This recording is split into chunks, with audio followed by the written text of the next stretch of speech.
Good afternoon. This is Frank Ran. I'm a trustee of the Marymount Preservation Foundation. Claire Cufferly is here as well. She's another trustee.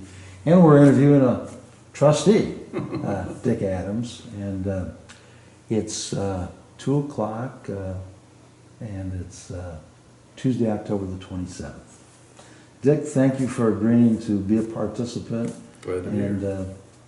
And I think this is going to be a very enjoyable interview. I want to start off by asking you some of the standard core questions that MPF has identified, and then I want to move on to some non-standard questions. But one of the things I'd really like to do is have you run with the ball a little bit, because we're not going to be able to cover everything, but you might have some things that are important that you want to say that we might not have listed here. So I appreciate your help in that regard. The first question is, can you tell us a little bit about your family and how you came to live in the village of Marymount? Sure. I was born in South Bend, Indiana, July the 7th, 1930. I lived on a 100-acre farm adjacent to Notre Dame. And as a kid, I sold in the concession stands at Notre Dame, and so I've become a very avid Notre Dame follower, although I didn't go to Notre Dame. Following high school graduation, I attended Ball State University in Muncie, Indiana, because it was primarily a teacher preparation university. It had been founded by the Ball brothers, who are known for the Ball Mason jars. In fact, we used to lovingly refer to the university as Fruit Jar Tech. And I graduated with a bachelor's degree and then went on. I was drafted into the military during the Korean conflict, served in the Korean conflict for 2 years, came back, started looking for a teaching job, found one in the county in Elkhart, Indiana, which is adjacent to South Bend. My wife was from Elkhart. At that point, I continued working on my master's, and I continued to work beyond the master's as well at Ball State and Indiana University. I taught school in Indiana in a very large metropolitan high school, 1,500 kids, students. Business ed was an elective, and we had 12 business ed teachers there because it was a very vocational kind of high school. Annually, I would write to publishers when I used their textbooks about any errors that I found, and I would ask my students, if you find any, let's talk about it, and I'd write it in the front of the book and whatever and so on. And they were delighted to find an error in one of their textbooks. Then I would write to publishers, and one of the publishers that I wrote was Southwestern Publishing, which at that time was located at the corner of Red Bank and Madison Road, very near the Rainbow Car Wash. Finally, one day when Southwestern's representative called on me and said, "Dick, are you interested in coming to editorial?" And I said, "I don't know." Well, he said, "They want to interview you." So they flew me here to Cincinnati, and here I'm a kid from northern Indiana, never been in this part of the world. Flew over the Ohio River, seeing barges being pushed down the Ohio River, that sort of thing. I was interviewed, successful in the interview, and began work the following August in Cincinnati. Louise and our son Ed, who was preschool at that time, we moved to Hyde Park and began my work with Southwestern. I was in editorial as an editor, but I was also responsible for finding new manuscripts or revisions for any of our textbooks, and also any new authors that might be coming up in the business world. And we did only business and economic texts, whether they be high school, junior high, or college. At some point, we became disenchanted with the school system in Cincinnati. And so started looking around for a place that we thought our kid would do well. He was always self-motivated, and he was a bright child, very self-motivated, but the creativity was not there for him in the Cincinnati schools. And so we looked around and discovered the Marymount schools. At that time, the Marymount schools were classrooms without walls. Oh, yes. And the new high school was very much indicative of that, the way it was built in the pods. and whatever.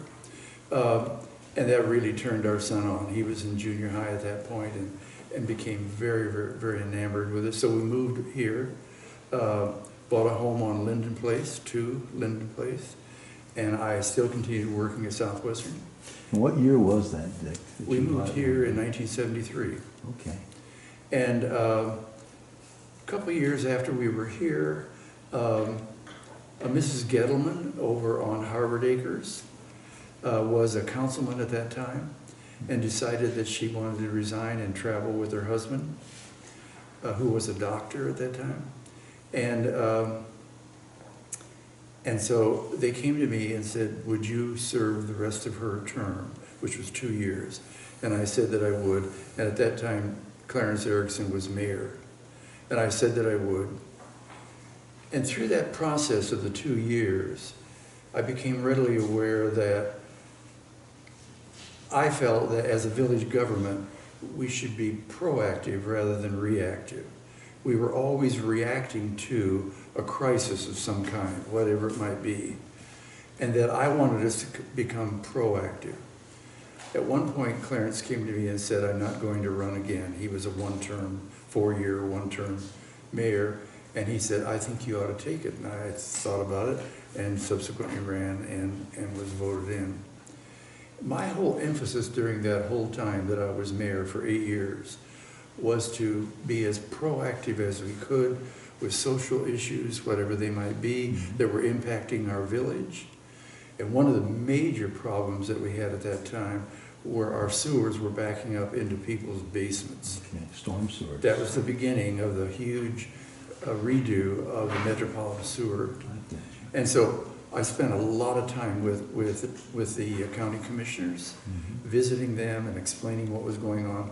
But the major issue then, and it still occurs today, is that the sewers are owned by the county, but they're operated by the city, which you have 2 political entities trying to, and they're experiencing some issues even now, trying to make that work. But anyhow, bottom line, I felt that during the 8 years that I was mayor that we did move ourselves forward in being proactive in terms of issues. One of them was Warner Cable came to us and said, we would like to install, and they wanted to do it overhead. And we said no, that we didn't want that, but we did set up the parameters. We did not feel that we could prohibit cable from coming into the village, but that we need to set the standard for what we believe is good for the village of Marymount. And that was they had to channel underneath the trees, the sidewalks, the driveways, and whatever. As a part of that contract, we also had them, we hired an inspector to stand there and watch them do it, but Warner paid for it. Wow, that is quite. So, bottom line, I felt that no matter what the social issue might be, we can find a way to make it work in the village of Marymount. Good, Dick. I admire that attitude and that industriousness. So you lived in the village for a considerable period of time, and then more recently you've moved out of the village. Yes, yes. Can you just tell us a little Sure. bit about? My wife passed away in 1991, and I stayed in the house on Linden Place until the year 2000.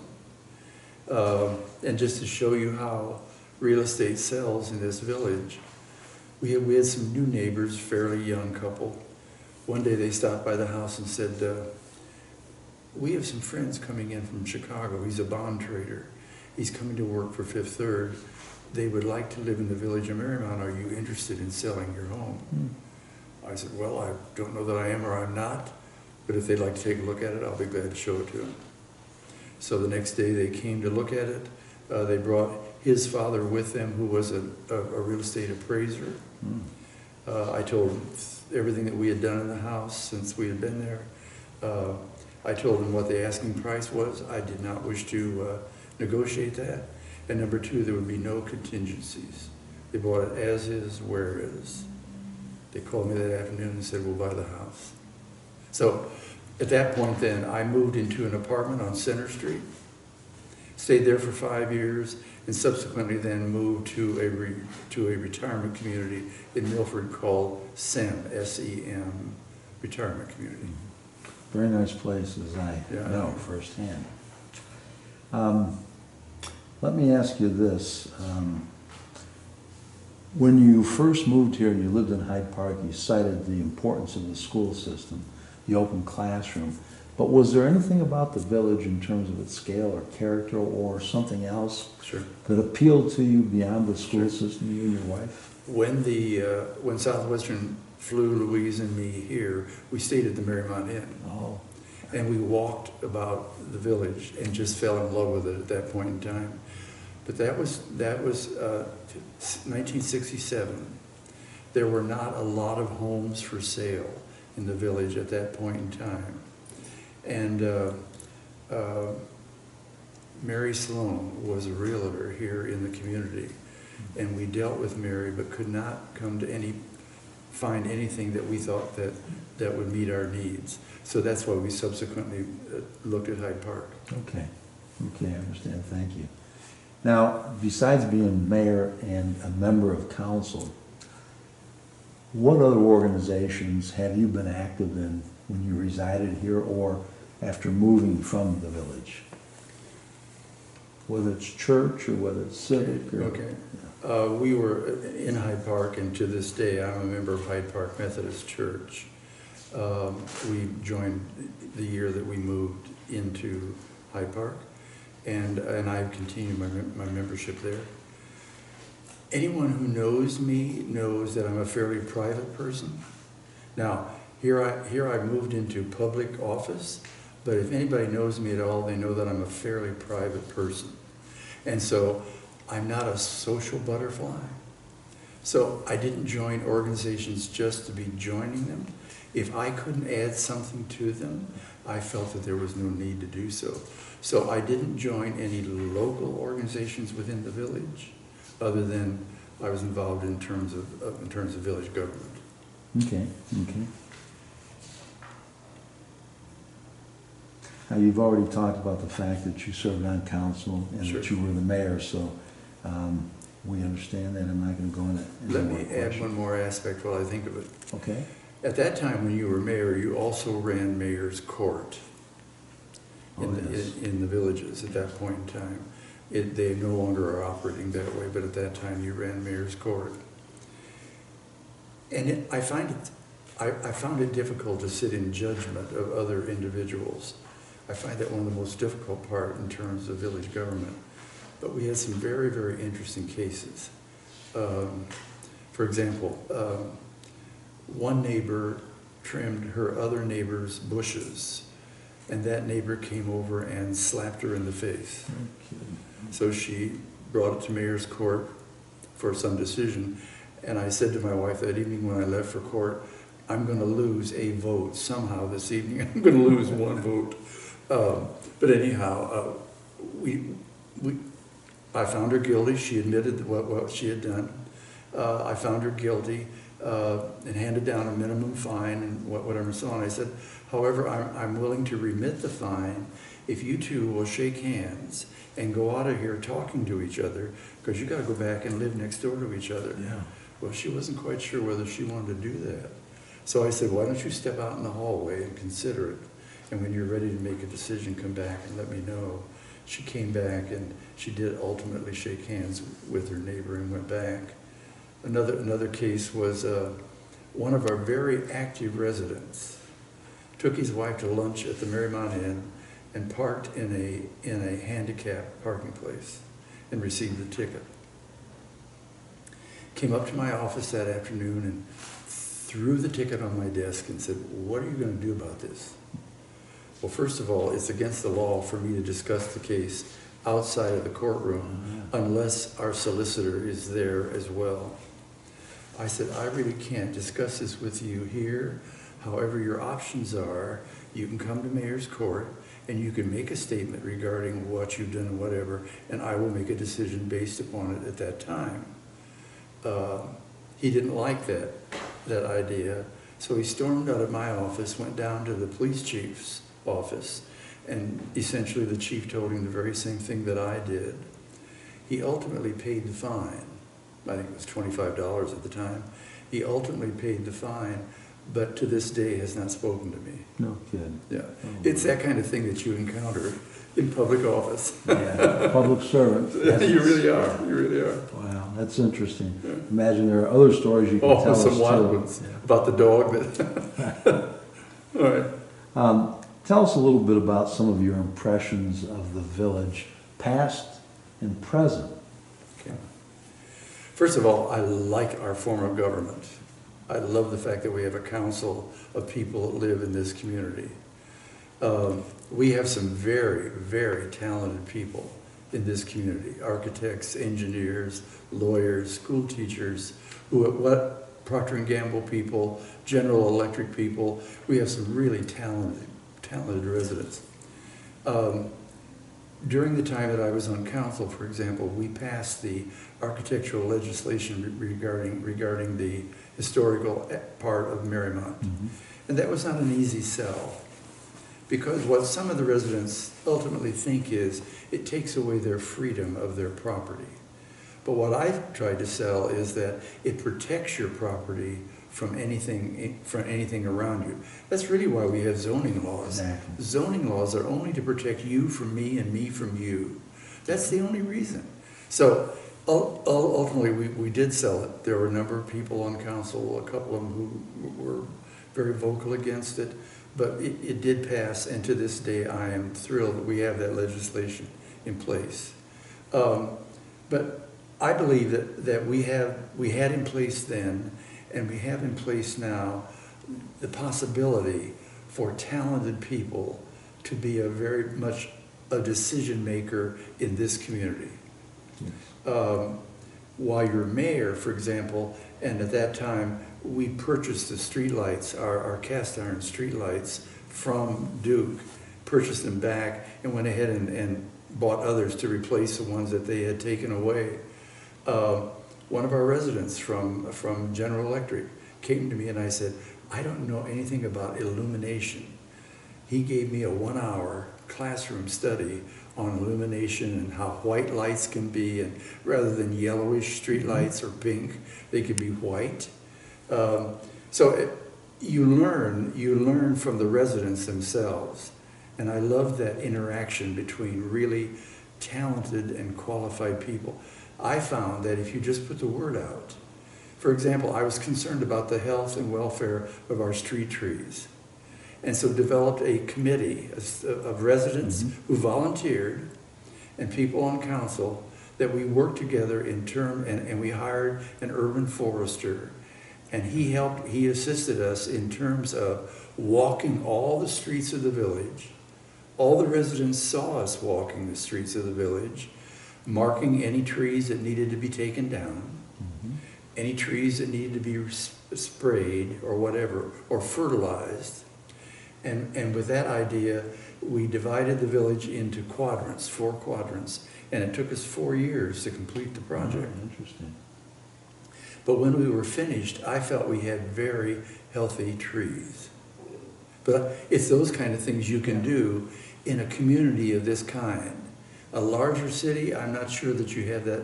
You have that flexibility, but you have it in a community of this kind. I wonder if that tree inventory still exists in some manner, because I can see something like that being very valuable given the streets that are tree-lined in our village and the heritage that they represent. I don't know what currently the administration does in terms of that. I have no idea. Yeah. Well, I applaud your we mentality. Okay, good. Very important. What are some of the things that you and your family did for fun here in the village? What do you remember about those Well, things? the first thing we did when we moved in like 4 days before school began in the fall. And our son was at that time was in the junior high building, which that time was over on Oak Street. Not Oak, Chestnut, I'm sorry, Chestnut. And so he became very enamored with fall sports and whatever, and liked the fact that he could ride his bike over to the Bell Tower Park. Every time I talk to a new resident who comes to this village, they make the comments, they like the walkability of the village, they like the friendliness of people, they can send their kid on a bike to Graders or to the movie or over to the ballpark or the pool. And so our son became involved in tennis at that point in time, played a little bit of soccer, became involved with new friends and that sort of thing and whatever. And then, of course, you can't help but get involved. At that time, we used to have ice cream socials every summer. Really? And generally, they were held in the Old Town Square because we could block the square off for safety, and people could walk and easily have an ice cream social. Let me interrupt you for a minute, because not knowing about ice cream socials, Sure. what was it? Was it something where you just had ice cream from Graders? Yep. They provided the ice cream and maybe sold it to us at cost, I don't remember. But it brought people together in a informal setting. They could talk and chat and do whatever they wanted to. There were activities for kids, balloons and all that kind of stuff. It was sort of the precursor now to the Taste of Marymount. Ah, okay. That's what it was the Okay. precursor to. Very interesting. Yeah. This is a question, I'm not sure it applies to you, but what are your memories of transportation and how did you travel? I mean, Well, first of all, you don't have to be in this village very long to realize that US 50, cutting our village right in half, is an issue.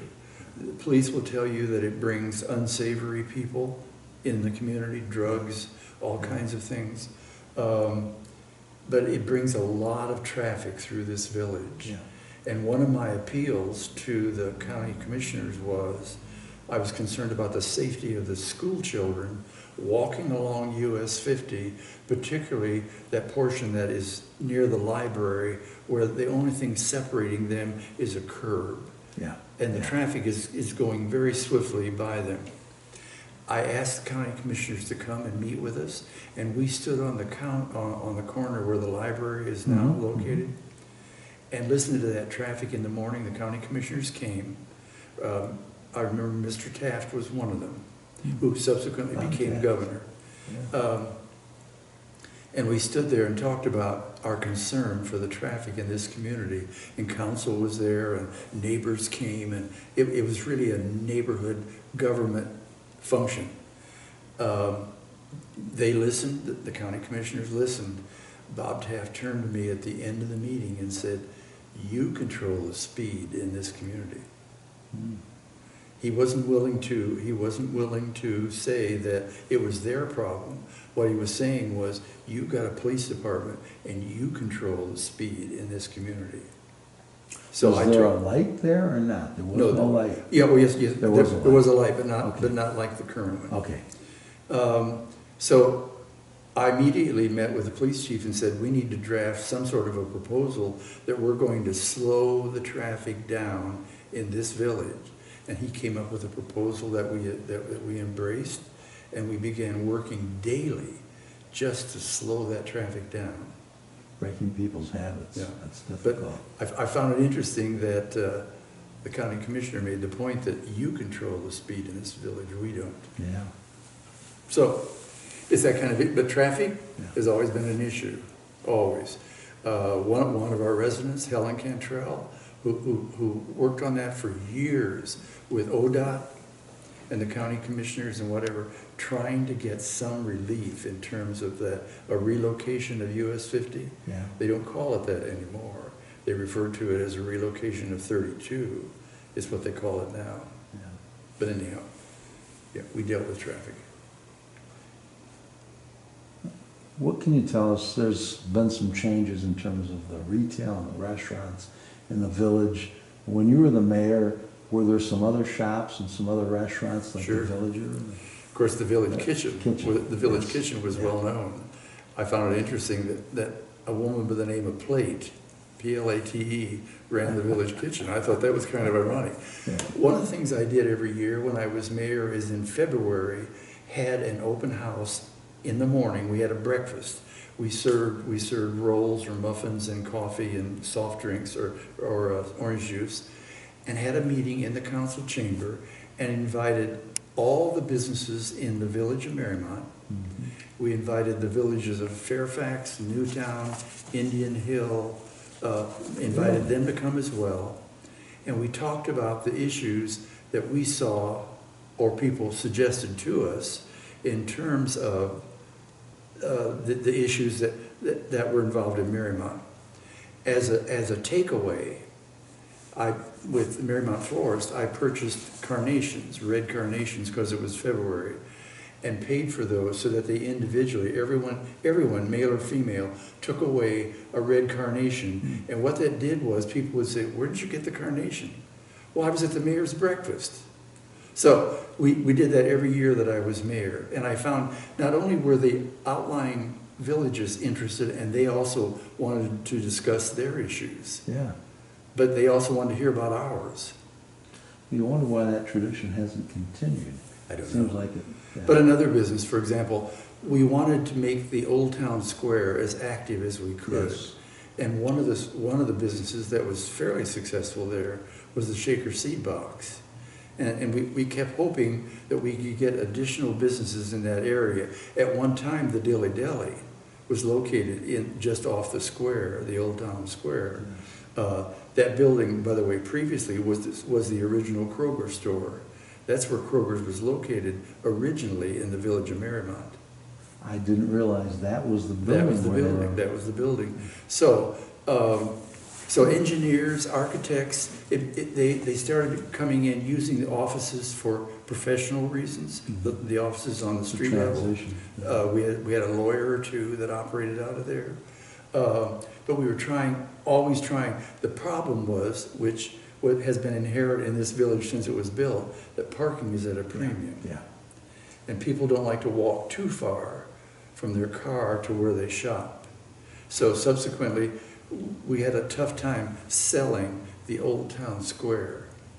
Well, Dick, this is an important thing because economic development is always the biggest challenge for elected officials. Absolutely. It's one thing to talk about it, but it's very difficult to achieve in a meaningful way, and you're pointing out parking, and this is one of the things that I think, quite frankly, still is a bit of a problem here in the village of Marymount. Nolan's plan was a beautiful plan in terms of this community as well as the other communities, but it had its problems. The steam plant, they used wooden, and the termites ate them, and the termites ate the wood. And the other issue was, I don't think he ever realized that the automobile would have such an impact on suburbia. They did provide for an interurban that came from here all the way to Milford, but I don't think he really realized at that time how much parking would be at such a premium. Yeah. And I was going to say that we've got a lot of on-street parking. We've got increasingly more off-street parking, so we've now got parking lots in the village, which probably John Nolan never anticipated. That was not a part of the vision. Never. Now, holidays are a special time, and can you just tell us a little bit about maybe some of the community traditions? Well, we always welcomed Santa Claus. Yeah. And he arrived in the Old Town Square. And we could always wall it off so it was safe for pedestrians and children and whatever. We have those elements in our village that I think foster or should foster community activities. One of them that I think is extremely identifiable is Center Street off of Worcester Pike. Center can be walled off. People can bring their folding chairs. We can have any kind of activity we want on Center Street, and everybody's safe. Well, I like that idea because you're always looking for the heart of the village, and while we've got the village square, and it is a gathering place of sorts, the Old Town represents the traditional gathering spot, but what you're mentioning on Center, going on up to the concourse is really an underutilized resource, isn't it? And of course, other businesses have come and gone during the years. We had additional real estate offices here in the community. I think one of them is now a dentist office, as I recall. Yeah, West Shell's original gone. office was here. We had other businesses. Kroger was in our community. They came to me and said, all we're operating is a very large convenience store. That's all we're operating. We need to get bigger if we're going to operate. And I was sorry to see them go. The hospital up on Miami, the sisters came to me and said, they said, Mayor, we've put a lot of blood, sweat, and tears into that site, but we simply can't continue because we need to enlarge our offering to the people. And that's when they went over on 5 Mile. Yeah. So businesses have come and gone. I always had hoped that we were pro-business because the inn, I think, is a classic example. I think the owner of the inn keeps that inn in beautiful, meticulous style and care. But I believe strongly that businesses can thrive in our village. We had a signage ordinance that we passed that when I was mayor. There was a lot of cry and hue from some of the businesses that were concerned that we weren't allowing neon lights, for example, on the outsides of their buildings. But nevertheless, I think businesses thrive if we work together. The movie theater closed at one point, but then it reopened, it's enlarged. So I think that people working cooperatively together can make those businesses thrive. Well, I like your attitude that you're expressing, and I'm kind of editorializing now, but it isn't all just about Village Hall. No. It's about residents, it's about business people, Absolutely. It's about other folks that, in effect, can help this company, Absolutely. this community. Absolutely. What do you see as the biggest challenges right now in the village, or what are some of the challenges maybe that you've seen over the past 5 to 10 years?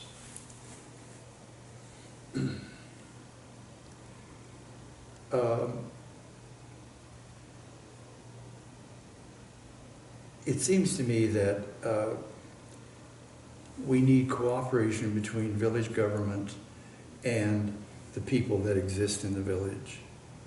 I'm not always sure that currently we have that cooperation, and I believe that it is a hallmark for the future of this community as well as today, but as well as the future. For example, when Greiwe wanted to develop his buildings, obviously he came to the village, presented his plan.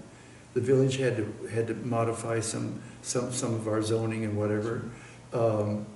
And with that cooperation, look at what we have today in terms of the quality of living in this community has been upgraded several steps from what the buildings that were currently there, which were okay when they were built.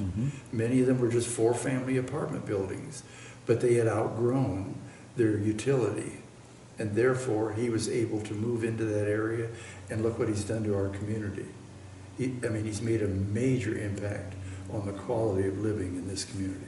He has, and he's established a nice niche for himself. Absolutely. He's going to be doing this actually in Hyde Park, and now he was just one of the developer teams that was awarded the contract up in Montgomery, at Montgomery Road and Cross County. He's going to build 80 of those condos. I saw Marymount was his starting point, as West Shell was the starting point, and so Marymont's. And when it's done well, Frank, when it's done well, it does sell. Yes. And he will tell you in book and verse how well he has sold some of the upper expensive condos here right off the bat before they're even built. He told me recently that the one he's doing in Hyde Park, they sold over half of those already, and that the most expensive ones have already sold. Yes.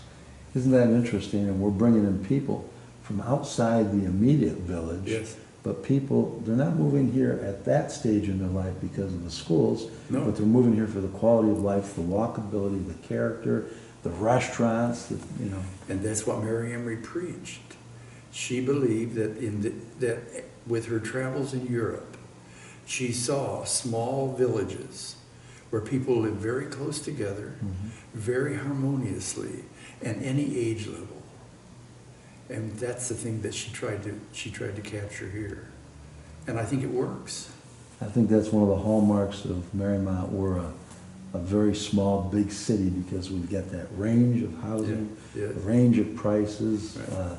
We really have been able to And during the time that I lived in the village, we have all seen a transition in terms of neighborhoods changing from retired individuals to suddenly younger families with children.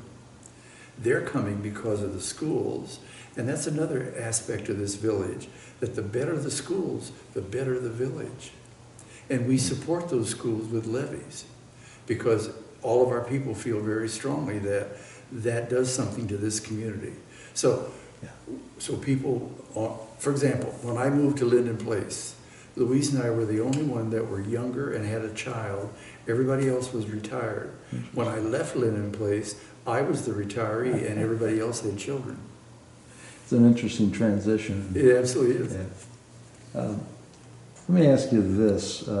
What are some of the improvements you think should be made in the village? This is one of those non-standard questions, and we're getting close to the end. Okay. What would you say about some of the improvements you think should be made in the village? You've talked a little bit about some of the improvements that have been made, but are there other improvements? There's one that I have been very, very concerned about and hope that someday we could hire a village administrator.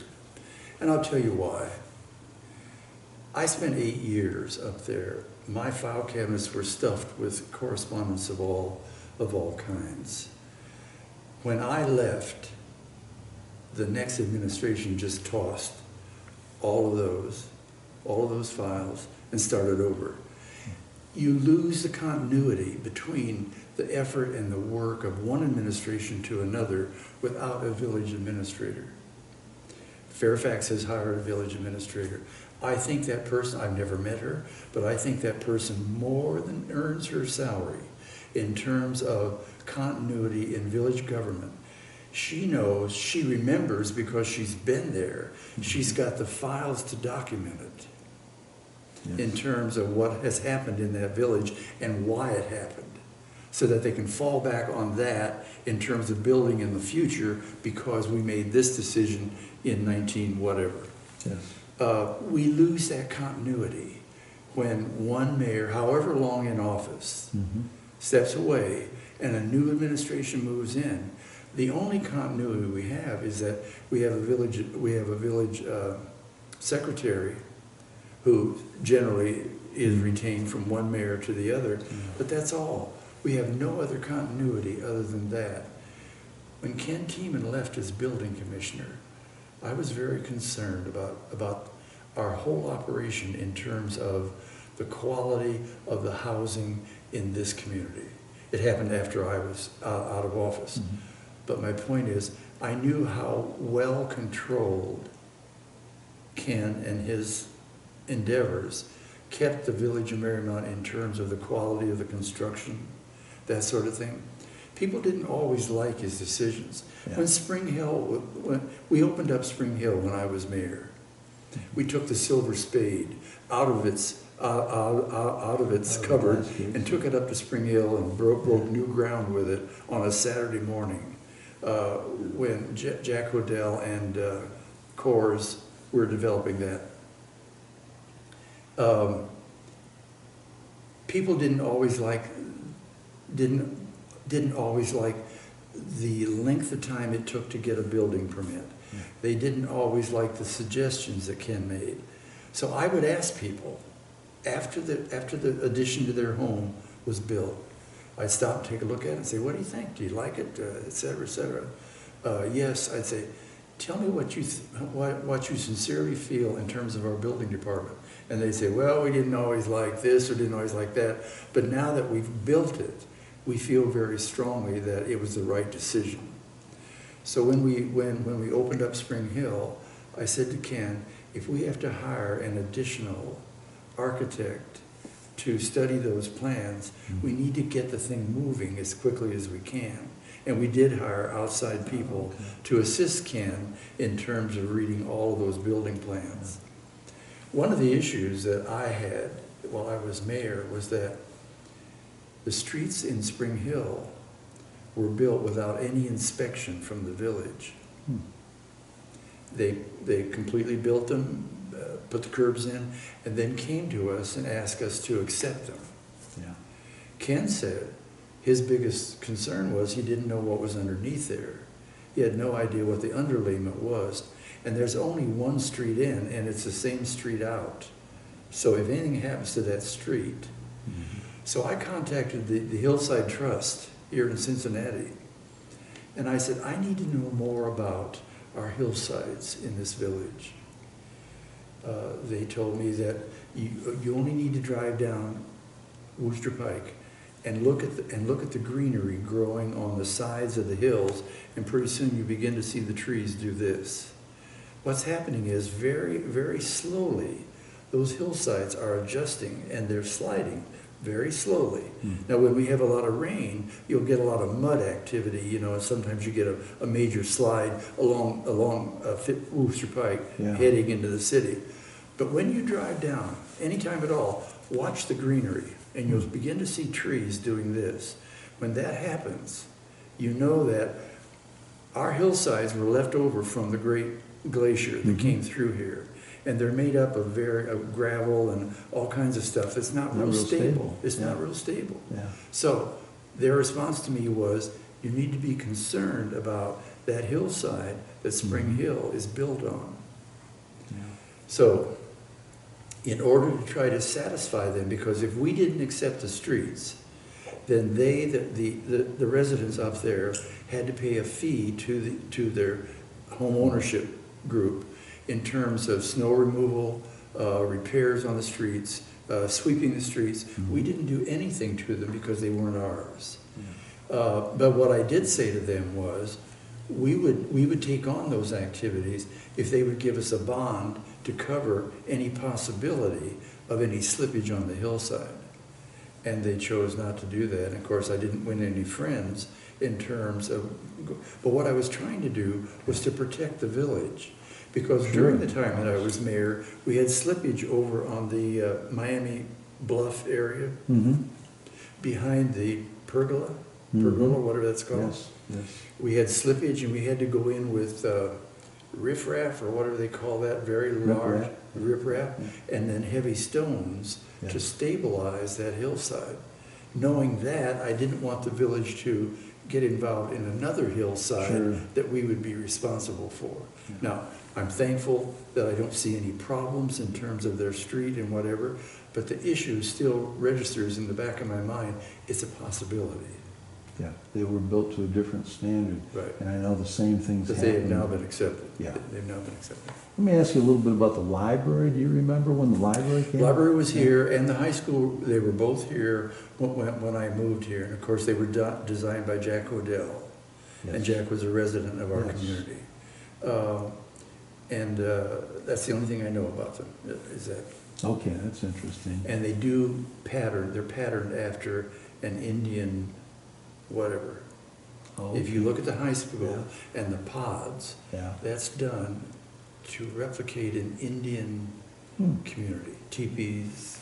Okay, I didn't realize that. Yeah. I didn't put two and two together. Yeah. Well, tell us at this point a little bit about some things that you're actively involved in. You've been a member of the Marymount Preservation Foundation. When you were mayor, was the MPF actively involved? Yes. When I was on council, and I was chairman of finance, one of the things that I discovered very quickly was any sort of a crisis in the community, we hadn't budgeted for it. Sure. And we didn't have a reserve that would help us in terms of a major crisis, whatever it might be. So a group of us, see if I can remember them, we went to Clarence one Saturday, Clarence Erickson, and said, we think you need to put together a committee that their whole purpose is designed to protect the village of Marymount in terms of whatever those needs might be. And Joe Hoffman was on the committee, Bruce Hoffman was on the committee, I think Marty Bartlett was on the committee. Anyhow, Clarence then put together the original members of the Marymount Preservation Foundation. Hope Kane was on it. A lawyer that lived on your street on Harvard, but across the street from you in that rather modern brick building. Yeah. I've forgotten her name. She was on it. We said, you got to get the movers and shakers together and let them build this thing. Harmon Wilson was on it at that time. So anyhow, That was the beginning of MPF. It was formulated during the time that Clarence was mayor and I was on council. And subsequently to that time, of course, they've taken over this building, which they got for $1, and are active in activities in this village that enhance the quality of life and preserve the village as it is. So MPF was born back in that time, just so you know. That's interesting to hear that historical perspective. What are, when we talk about the MPF going forward in terms of leadership and direction, what do you see as some of the challenges for us? We've got the grant program in place. I think that's been beneficial to a number of organizations. Absolutely. What do you see in terms of the future? Because you're a person that looks at the future. You're a person that likes to plan. We need to be seen. We need to be seen and heard in this community, fostering the principles of town planning. Yes. And I think we do it in a number of ways. The Mildred Rogers Lecture is one of them. We do it in a series of ways. But the community needs to know that we're not just collecting artifacts in terms of our activities. We need to be involved, and one of the major areas that we need to get involved in is the rebirth of the Old Town Square area and all of the housing in that area. We need to be a leader in motivating and moving that forward. Now, I don't mean that we have to pay all the bills. I'm not saying that. I'm saying that the village needs our leadership. You can only expect so much leadership from a council who only meets once or twice a month and whatever. But we as a membership organization, I believe, have the opportunity to lead that forward in terms of the rebirth of this area. Well, we've gone on record with Vision 2021 Absolutely. having a commitment to the Old Town area. And I'm curious if, now that we don't have a junior high school there, and it's a private school, Yes. if we've lost some of the visitation that used to occur to Old Town, and people are less committed to its preservation because, quite frankly, a lot of times on the south side of the pike, there's no reason to be now on the north side of the pike, except for maybe in the village core area. I was disappointed that we didn't take over ownership of that building when it was offered to us. Even if we had to mothball it for a period of time, I felt the village could begin looking for grant money in order to rehab it and use it for, oh wow, I could see senior housing there. I could see village offices there. I thought it was such an absolutely glowing activity in terms of growth. But currently, of course, it's privately owned by a private school. But there may be something to your comment in terms of taking away that activity.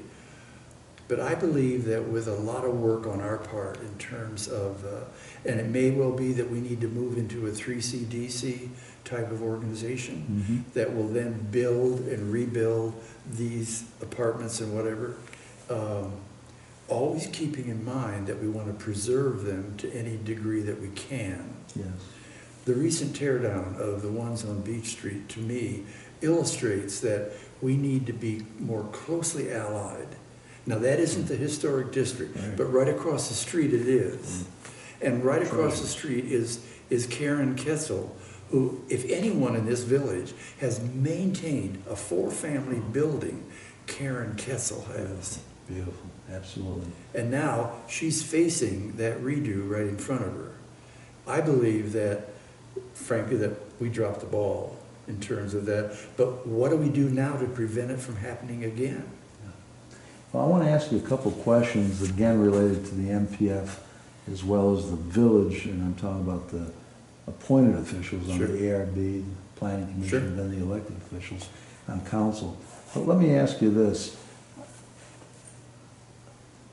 Thinking about what we can do to reinforce the future viability of Old Town, starting small,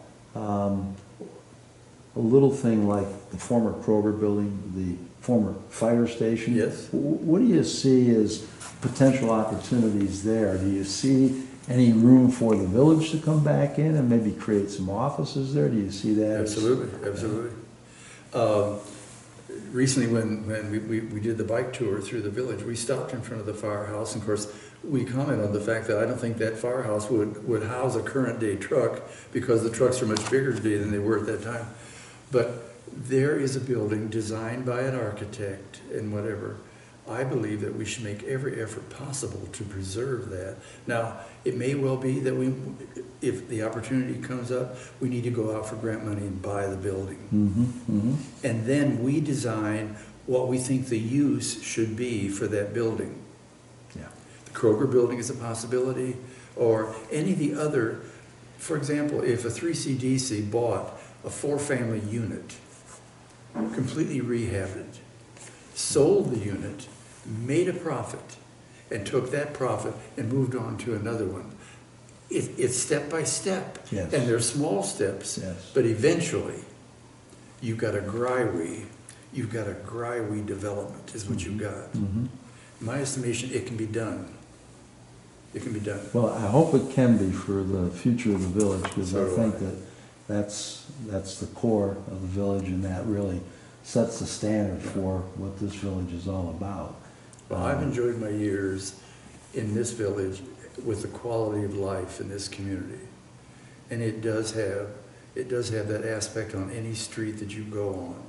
The quality of life is there. The neighbors make it happen. The village government makes it happen. But I think we need to constantly work on that. But I believe that that's one of the hallmarks of this village. Absolutely. Well, Dick, is there anything else you'd like to tell us in terms of yourself, your family, your experience, or, goals, individual goals, that type of thing? Anything? No. I think I've done a lot. I want to continue doing it as much as I can. But no, I'm very satisfied. Well, it's interesting, at your age, you're physically fit, mentally you're sharp, and you're still engaged, which is a good role model for a lot of people going forward.